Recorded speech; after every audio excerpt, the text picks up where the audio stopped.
arra waa'ee gartee seenaa Rooshild saniin isinii ibsa. Ammoo gahiifattanii viidiyoo tana scrolling godhina sirri dhaggeeffadhaa. Rooshild namticha gartee ilma ilmoon isaa amma addunyaa harkaa qabdu tana jechuudha. Tan uummanni addunyaadhaa hin beekne sadarkaa fedheerra jiraatee jechuudha. Warra biyya bulchuu yoo ta'e malee. Rooshild inni bani Israa'el irraa biyya Jarmanitti ilmaan 5 dhale. Ilmaan 5 Kaarel, Naataan, Amsheel, Solomoonii fi Jeems yookaan Yaaqoobi. Isaan 5 biyya Awurooppaa tana keessa osoon gartee waa'ee ilmaan isaa osoon namni duratti inni kophee hodhuu ture. Osoonuma kophee hodhuu maallaqa waa xiqqoo walitti qabatee maallaqa san namaa liqeessuu eegale. Dhalaan jechuun maallaqa namarraa deebifata. Osoonuma akkana jiru dhalaan waa xiqqoo qarshiin isaa ol goyyooyti. Hogguu ol goyyooyte booda ilmaan 5 dhale. Ilmaan 5 dhalee kana biyyoota Awurooppaadhaa kana keessa facaasee jechuudha. Paaris, Firaankifaart, Naapoolii, London fi Viyeennaa. Biyya 5 mire ilmaan isaa 5 kana biyyoota 5 kana keessa facaaseeti khixxaa yookaan siistamuma inni itti deemuu ture san siistamuma saniin nama kana gartee maallaqa liqeessanii dhalaan namarraa deebifachuu. Osoonuma akkana jaanii ilmaan isaa kunis qabeenya sirriitti horuu eegalan jechuudha. Amma gaa siistama itti deeman kana keessaas maaltu jira? Siistama gartee sihirii fayyadamu jira jechuudha. Amma ilmaan isaa 5 osoonuma gartee siistama kanaan deemanii baankii gartee ATM'dhaa siistama gartee baankiidhaa jechuudha.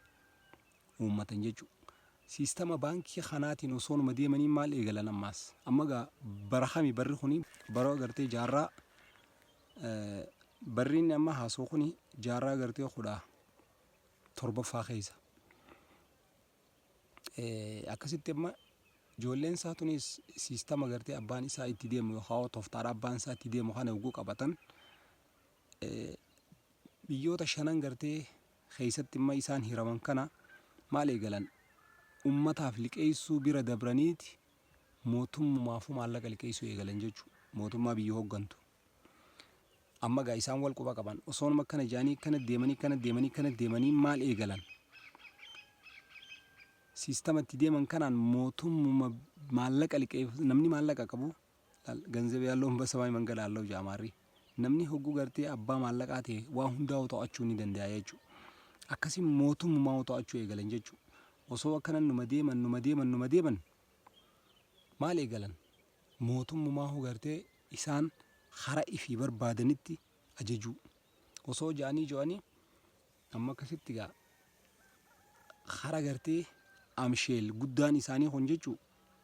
Amsheel Rooshild gartee amma biyya Jarman qubate Firaankifaart qubate san hara gartee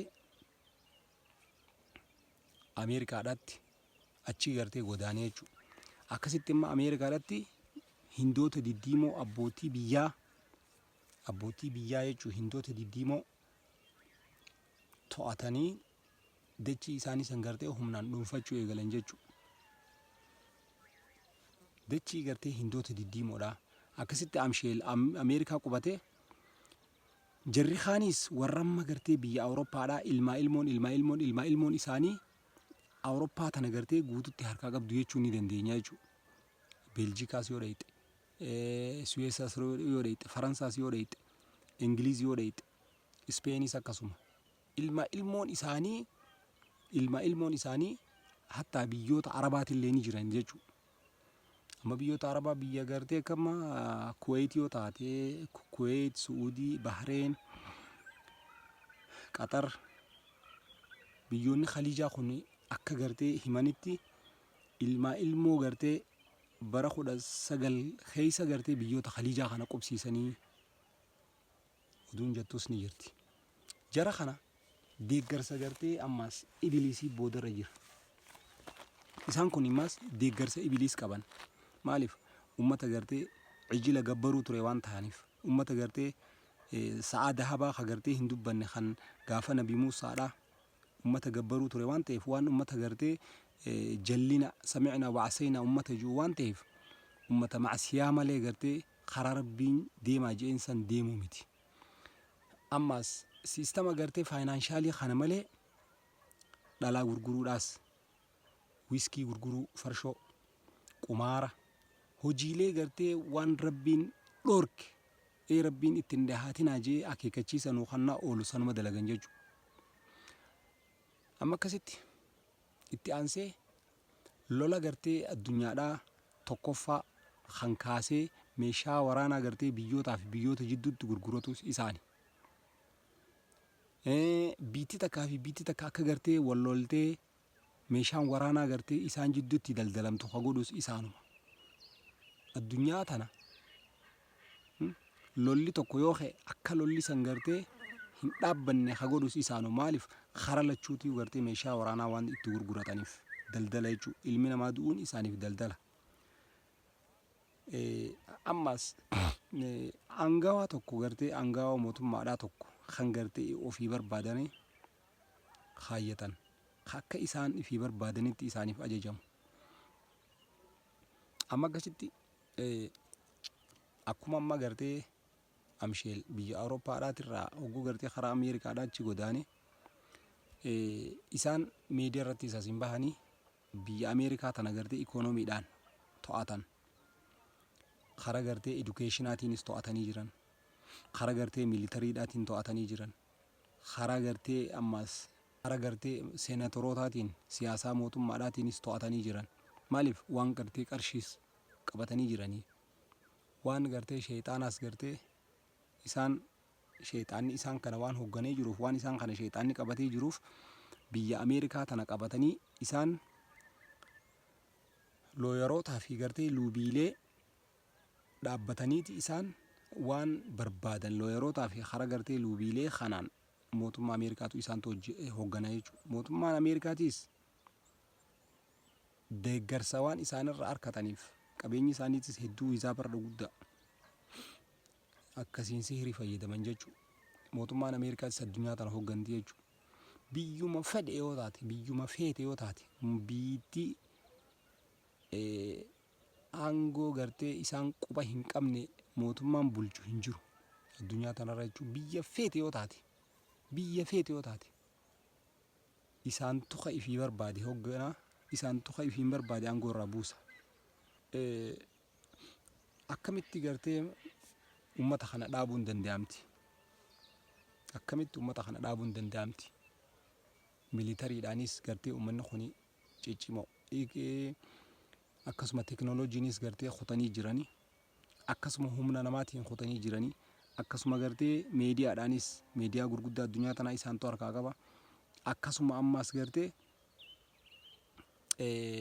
beekumsaas tana hunda bira dabartee ammas sihiriidha gartee ammas harkaa qaban jechuudha.